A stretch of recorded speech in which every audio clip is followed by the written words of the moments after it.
Help us create the best generation of new Muslims by supporting us at Rising Muslim Kids.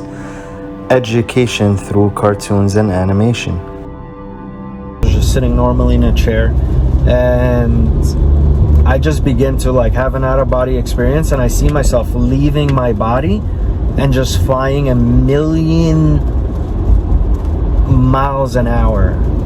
I just see planets just go right under me. It was just a crazy experience, and I was so scared because it felt so freaking real that it scared me, how fast I was going and stuff like that, and to the point that it had a physical manifestation. When you go on a roller coaster ride, you get that tickling feeling in your stomach, the lower part of your stomach, and that happened, and it honestly freaked me out to the point that I just got dropped back.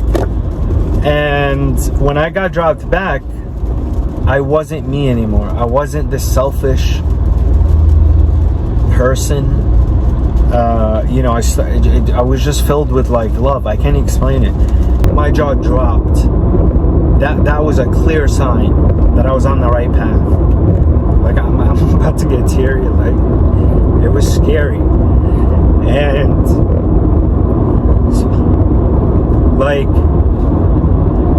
so things like that just kept happening. I'll be asking something, I'm going up the staircase, and my mom is watching something, and the guy's answering what I'm asking as I'm going up the stairs. So I start bugging out because I'm damn, okay. My past caught up to me. I'm you heard and saw everything I did and said and thought and felt. That was creepy. So I felt scared for a week. I was just crying, and I'm upset. I'm did you forgive me for what I've done and stuff? Assalamu alaikum, may peace be upon you. I'm stuck in traffic, so I figured it'll be a really good time to make a video about how I came to submission to Islam, to what I, from my understanding, the path or the truth towards God, which all prophets called for: Jesus, Muhammad, Moses, Abraham, and everyone else, may peace be upon them all. Even the Buddha, if you take what he said and his way of life compared to what his people practice, if we look at the teachers, they all teach the same thing, but the students, that's where the divisions come, into different religions.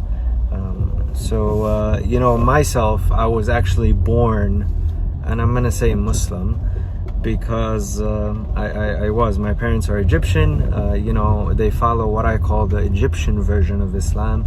Every country adapts or incorporates their own culture into it, and some of these things, some of these culture traditions that they embed into Islam kind of invalidates or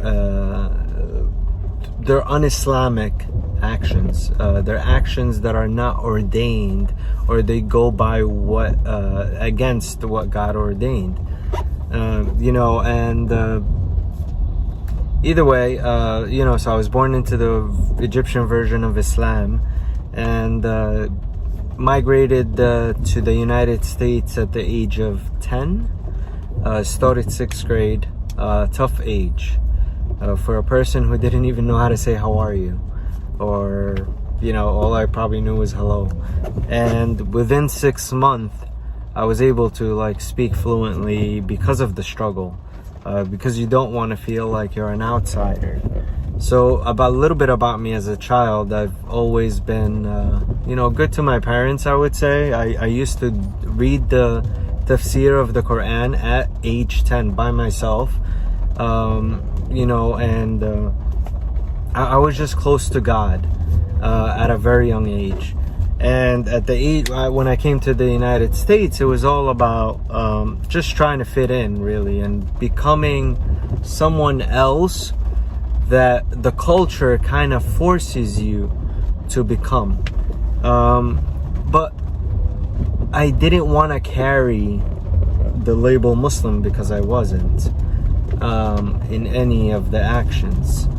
So that's all I'm gonna say about that. I wasn't a practicing Muslim. I didn't pray for the most part. I believed in God. And at some point, like, because of my history with Muslims and my family, it kind of I associated people's bad behavior with Islam. We all do this. We associate people's behavior with an attribute about them. Their color, their culture, their religion, their names, whatever. So, me trying to fit in was definitely hard in the beginning, but once I reached high school, it was pretty easy. And that's around when 9/11 happened, literally my first year of high school. So 3 years after I came to the US, basically. I've been to Egypt once at this point. Right before I started high school, I went back once. So I was about 13, 14 years old at that time. And that's where my view began to change from like Muslim to agnostic. And, I did believe in God. I'm gonna mention there's a prayer that I made when I was in junior high school that I completely forgotten up until my reversion. And it makes a big difference into why my life became that way it is, or it was. Because it was that dua answered. Either way, so high school I become agnostic. Come college, I'm a full atheist. And I went to St. Francis College, which is a Catholic college that follows the St. Franciscan way. And he's in their faith, he's considered a saint. So, but in our school, you have to take 3 levels of philosophy. And I swear to God, the whole class, every single class in those philosophy class with one of the fathers that used to teach it, would talk about God. And the whole class is just listening to me and him having these conversations while the teacher is trying to prove to me that God exists, while I am proving to him that God does not exist. So this is how far I was. So just think about this. And not only the teachers, but also my old Muslim friends or Muslim friends who used to try to make da'wah to me or try to call me or invite me to their way. And it wouldn't work. So, and as a matter of fact, if they were weak in faith or they didn't have that much knowledge, I could have persuaded them to almost distance themselves from God, right? And my kind of approach at that time, I was like, dude, the thing about me is I was not a hypocrite. If I'm not gonna carry the label of something if I don't follow, like what, and that's literally 90% of the people who carry the label of Islam, Christianity, Judaism, any religion, atheism, anything. People are followers. Nobody really looks, understands, and implements, but very few. And those are the people that you should label as Muslims or Christians, but we'll get into that. I didn't, I kind of lost myself with that little sidetrack here. But, so hardcore atheist. And, moved out of college, lived alone with roommates. I started, I've always been working since I was 14. of age, like weekend jobs or morning jobs before school. I had to work to help out my family, and I had a lot of responsibilities, like at a very young age. And I've always been, alhamdulillah, like thank God,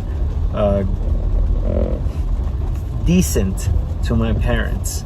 I'm not the worst and I'm not the best. I'm definitely more not really rebellious, but I want control of my own life, and that's where we differ.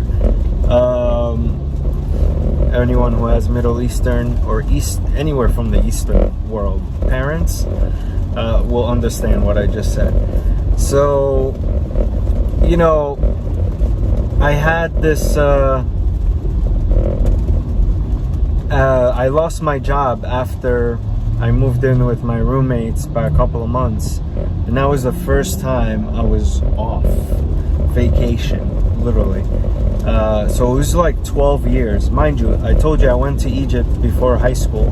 Now this is like after college. So you have 4 years of college, and 4 years of high school and 4 years of college, and you have, so that's 8 years, and then a year or two working after that.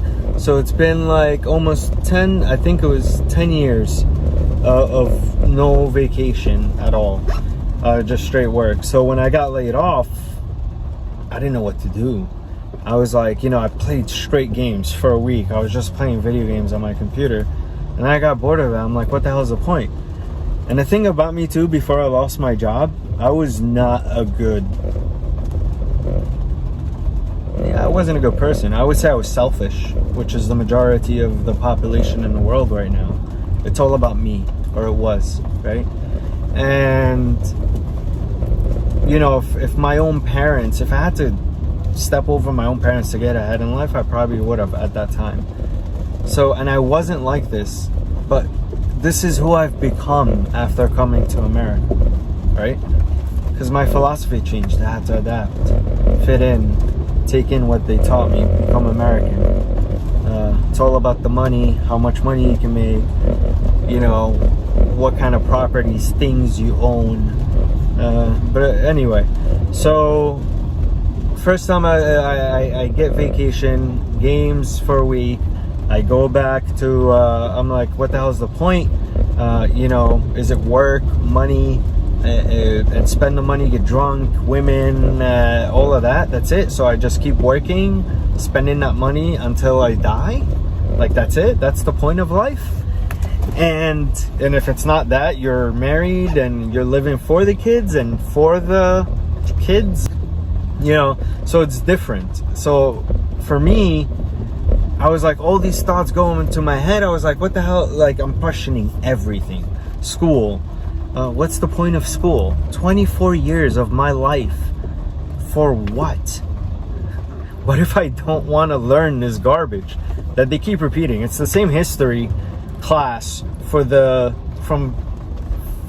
3rd, 4th grade until college. Literally the same history, because they have nothing else to teach. And, you know, it's almost like the same repetitive math all over, and I don't know, it's very repetitive. So school felt like a waste of time. It's felt like a way to discipline you into their society, which is exactly what it was. Their ideologies of current times. It's their programming. School is a way to program you, and that's what I understood it as. And I was like, religions, it's a way to give hope to the hopeless. Again, that was my point of view at the time. So I'm thinking about all this stuff, and I'm like, so what is the point, right? And one thing that really interested me was these prophets, or, you know, what I thought at the time were men. And I was like, they're men just like me, and I still think that way. They're all men. Every single one of them. They shat, they ate, they loved, they got hurt, they cried. They're men. Or women in some cases. So, yeah, we all shit and poop and eat and stuff, right? So, these men, though, gave hope to society. But why? One of the things that interested me was how wise they were and some of the miracles that happened to them. Again, I still don't believe in God, but I was looking into Buddhism, and in terms of just the idea of meditation at the time, and I was like, all these men meditated. Jesus, Moses, except Jesus, Moses, Prophet Muhammad, peace be upon him, and the Buddha, they all meditated. So I was like, there's something in meditation. So I started meditating, and it was probably the hardest thing anyone can ever do, honestly. Especially during the time that we live in, because it's polar opposite. This whole life is about going as fast as you can and getting as much as you can. And meditation is the complete opposite of that. It's about letting go of everything and staying still. Trying to get yourself, after 24 years of learning how to go, to stay still is not going to be an easy thing. You have to rewire yourself, essentially. And that's where, I guess, you discover your inner devil. Everyone has this inner devil. And for the people that speak Arabic, the word is qareen. Everyone has a devil companion. And when they asked Prophet Muhammad, how about you? Do you have one? Sallallahu Alaihi Wasallam, may peace be upon him. He replied, yes, but mine has submitted to God. Mine has accepted Islam. That's what the word Islam means, submission to God. Which is why, we'll get in there. So at this point, I'm like meditating. I'm learning how to control myself. And for the first 3 months, I get nothing but anger and frustration with myself. Because I can't sit still. I can't stop thinking. But what kept me going is how stubborn I am. I'm very stubborn. And it worked in this case, because I was like, I don't give up. I used the stubbornness to be like, they got there, I'm gonna get there. I could get there. Because they're men just like me, and if they're capable, I'm capable. That's kind of how I understood it. Or that's my philosophy, I should say. So after the 3 months,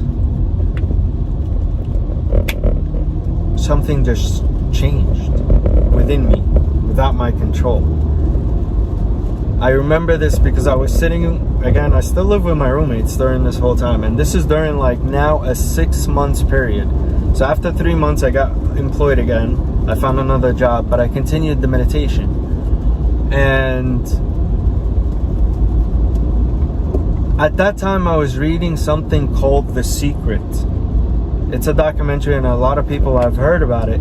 It's basically this whole idea that if you want something, the world is gonna give it to you, the world, right? So I began playing with this idea, and I did that for the interview, actually. So again, this is after the meditation, and now I'm getting a hold of it. I'm meditating. I started with half an hour. I didn't start with like 5 minutes or 10 minutes. Like I go hard in a lot. I just put my heart in everything that I do, and it's I don't know. And if you're not interested, or I'm not interested in something, it's very hard to get myself to be present. So obviously I really wanted to do this, so I started hard, and I did it for like half an hour each day until, it added to an hour, 2 hours, 3 hours, 4 hours, 10 hours after a long time. So anyway, I'm practicing the law of the secret, and I'm realizing that hold on, I just gotta pay attention to get off my exit. I'm realizing that I'm not really in control of when I'm getting the things, and how it comes doesn't, like, if I'm really in control, it'll come exactly how I want it, but it doesn't. And it doesn't come when I want it. Because I don't live in this world alone, and things have to happen. There's a bigger plan in place. But the plan is what made me go like, something else is in control of this. So actually the idea of The Secret, but The Secret doesn't mention, it's like more of an agnostic or an atheistic way of life, that you're of a belief in God without the God, that I make a wish and it comes and it happens. But if you really look deeper into it, you'll see that it's a sign. And I begin now realizing, I'm like, wait, these thoughts and wishes are feelings. So I am communicating something to someone thing. Therefore, it can hear me. So I begin having a conversation without, when you talk to yourself, you're usually talking to yourself. But now I'm directing this conversation towards this being that can hear me, but I don't know if it exists, if it's real or whatever. So I begin communicating. I'm like, if you're there, guide me. And going back to the couch with my roommate, and I'm meditating, and my roommate's right next to me on his iPad, and all of a sudden I have what some people would call an out-of-body experience. But I'm sitting in my chair, and I wasn't like cross-legged, I was just sitting normally in a chair, and I just begin to like have an out-of-body experience, and I see myself leaving my body and just flying 1,000,000 miles an hour. I just see planets just go right under me. Like, it was just a crazy experience. And I was so scared because it felt so freaking real that it scared me. Like how fast I was going and stuff like that. And to the point that it had a physical manifestation. Like when you go on a roller coaster ride, you get that tickling feeling in your stomach, like the lower part of your stomach, and that happened, and it honestly freaked me out to the point that I just got dropped back. And when I got dropped back, I wasn't me anymore. I wasn't this selfish person. I was just filled with like love. I can't explain it. And like I started paying attention to other people. Like I'm going around helping this lady like carry her carriage up the stairs. Usually before that I was just focused on where I was going, and what I needed to do. Now I'm paying attention to like everything around me, and I'm like trying to be as helpful as I can be to others, and and it was just to me, and I noticed that change.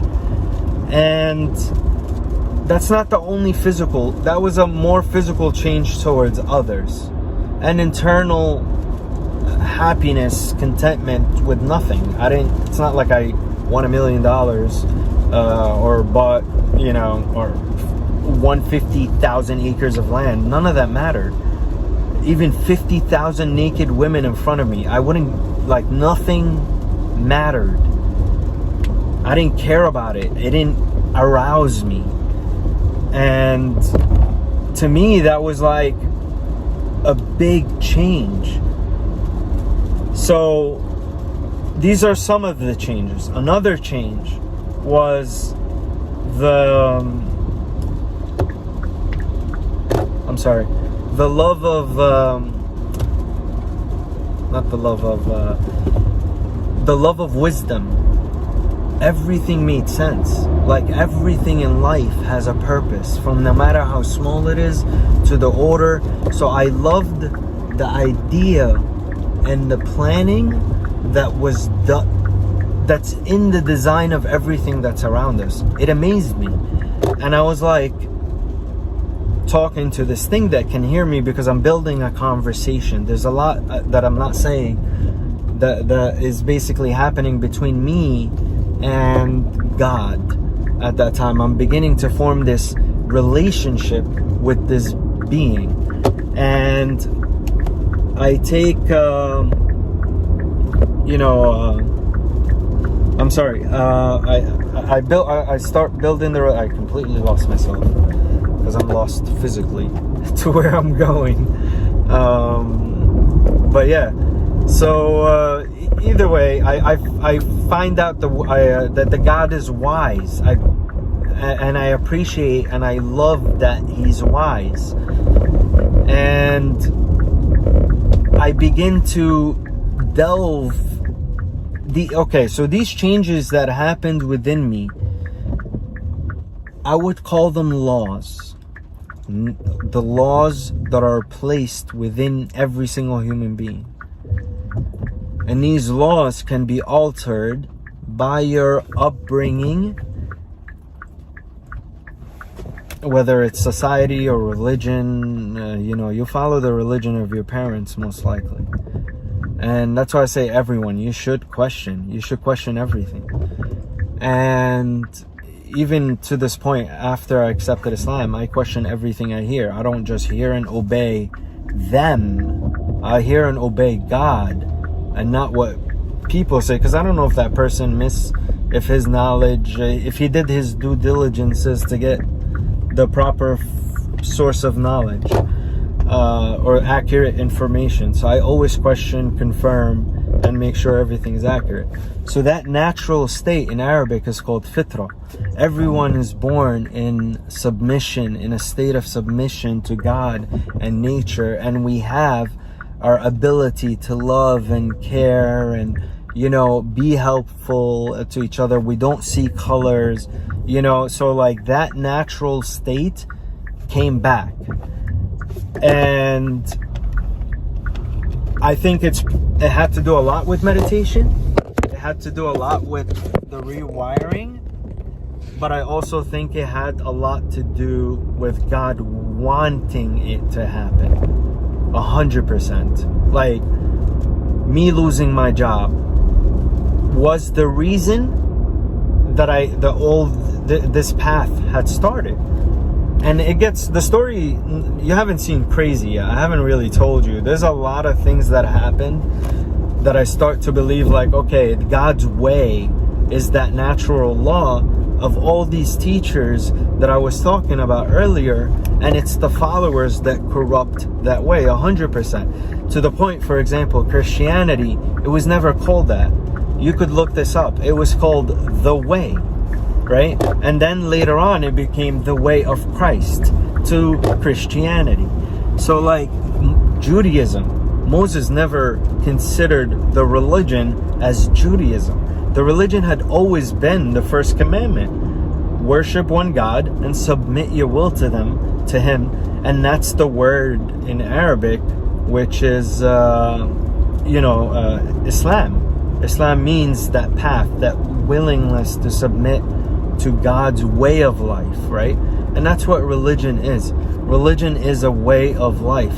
Now, there's a lot of people that are claiming to be following that way, but their life is not that way. And you could tell that by their prayers. Their connection isn't good. That's the biggest sign that you don't have a good relationship with God. I can't tell you, we'll get into that another topic, because this is about my reversion. So eventually I begin to understand the way, and that it's just submission to God. And I understood that, even the ancient Egyptians, when you read the ancient book of the dead, like it talks about basically Adam and Eve but in different language and different names. You know, it's the same teachers sent to different nations in different languages. You know, so the names are going to be different. So, for example, like Muhammad means praised one in English. So, like when Jesus says, I must leave, because if I don't leave, then the praised one will not come. The praised one is Muhammad, because that's the Arabic word. You know, he says, he shall speak of me and my mother. You know, the Quran that came from the same source, God, you know, speaks about his mother and Jesus more than it does Muhammad. How would he know? He's never met him. So like things like that. But that wasn't why I accepted the Quran as the final book of God. The Quran claims to be from the same source of God, as God says he is the one that sent down all the books, the Torah and the Gospels, the Injil, the Old Testament.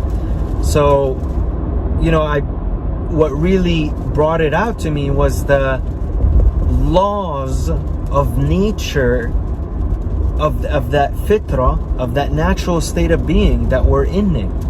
I was like, whoever guided my soul and embedded these laws is the being that embedded these laws within this book, so I followed it. Does that make sense?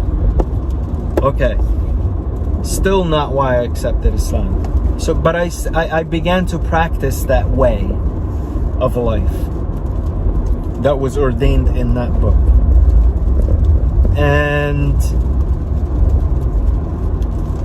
I begin again, I'm having a great connection with God now at this point. And I begin to ask questions about Islam.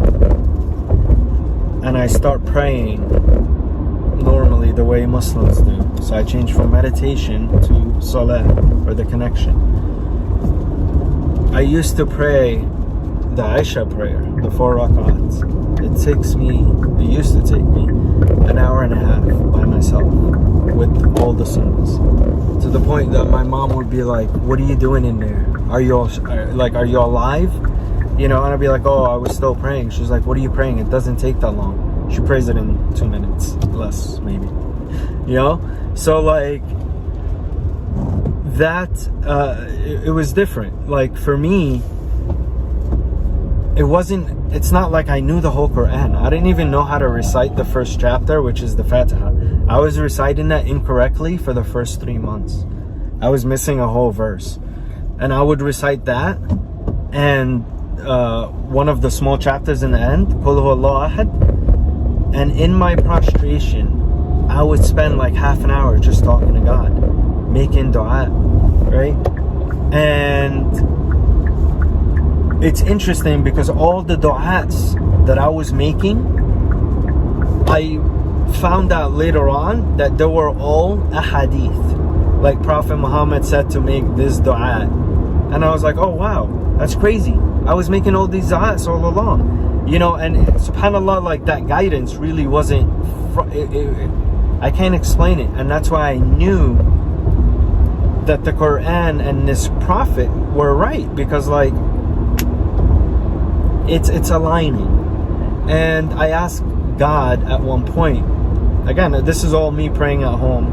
I'm on my way home, and at this point I don't know how to read something in the salah. I haven't memorized it, and it's called the tahiyyat, which is when you give or durood, I think in different languages, which means basically when you give the greetings upon Abraham and his family and Muhammad and his family.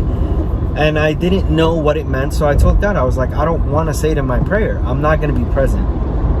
And I'm getting off the train, and I'm saying this, so teach me. I was like, teach me. I want to learn what it means. Help me.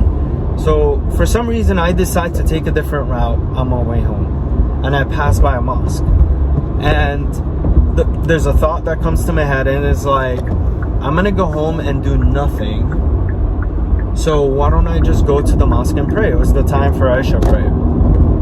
And this is where my prayer time significantly decreased. because I started praying in the masjid, and I pray in like 5 minutes, 10 minutes.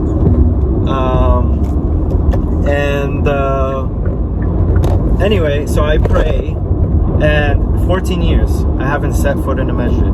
14 years.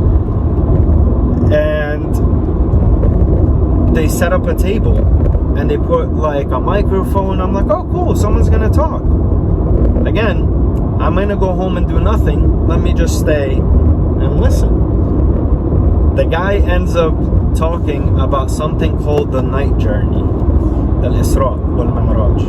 And if anyone who knows this story is already amazed, because that story is where the whole conversation and durood is said.